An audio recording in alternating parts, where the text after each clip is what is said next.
Hello people, hello words, and hello Philippines. It's me again guys, Isabel Vlog. Shoutout sa lahat ng mga Pilipino sa buong daigdig. Nako mga kababayan, mukha yatang hindi maganda ang dating ni dating Pangulong Duterte. Hindi yata naka-move on. Dan dahil po dito sa confidential fund, nanawagan na wag daw magbayad ng tax ang mga Pilipino.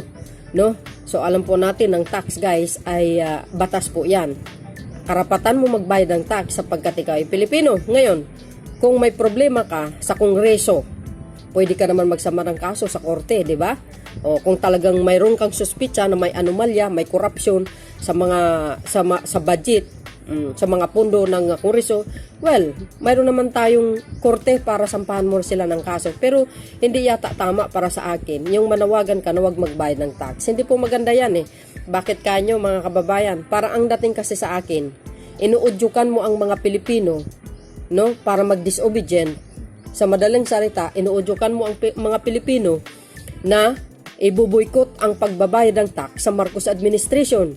Wow, parang hindi yata maganda ang dating para sa akin. Ewan ko lang sa inyo. Kayo na pong balang maghusga. Hindi maganda yan guys, ha? Pang-aaklas yan. No? So, ganun pa man mga kababayan, kayo na pong bahalang manghusga. At don't forget to like, subscribe na po kayo, and hit the button bell para lagay ng update sa aking mga next upload videos. Bye bye bye. See you again guys. God bless Philippines. Babus. Gikan sa masa para sa masa nitong Lunes ng gabi, inihayag ni dating Pangulong Rodrigo Duterte ang kanyang saloobin sa isyu ng umano'y legalized corruption na nagaganap sa Kamara at kung papaano malalaman ng taong bayan kung paano at nasaan napupunta ang pera ng bayan. Sabi ng dating Pangulo, isa lamang ang paraan upang malaman ng publiko kung saan napupunta o nagagamit ang kanilang pera. So, the only way really to know the truth of where the money went or where the money goes is to open the books at makikita at each and every congressman kung magkano. And you will see there that hindi yan tabla, ma'am.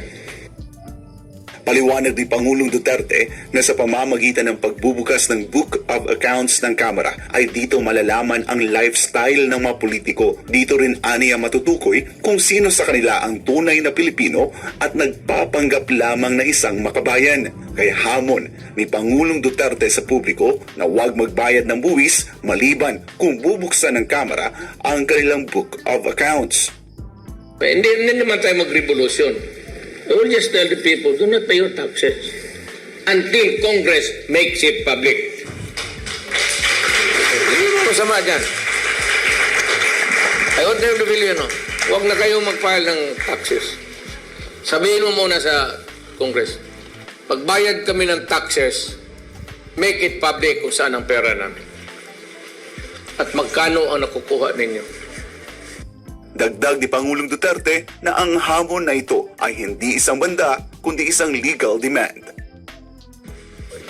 It's not a threat. It's a legal demand.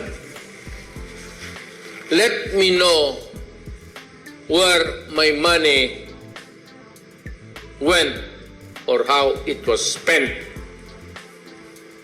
Then I will pay my taxes again this year. Without informing me kung ninanakaw ba ninyo o short change kami o baka ang binigay naming peso, ginawa lang ninyo 50 ang ginastos ninyo, yung 50 kinurakot ninyo, kalukuhan yan. It's a give and take. It's a legal demand. It is not an unlawful demand. I-publish lang ninyo, open the books so that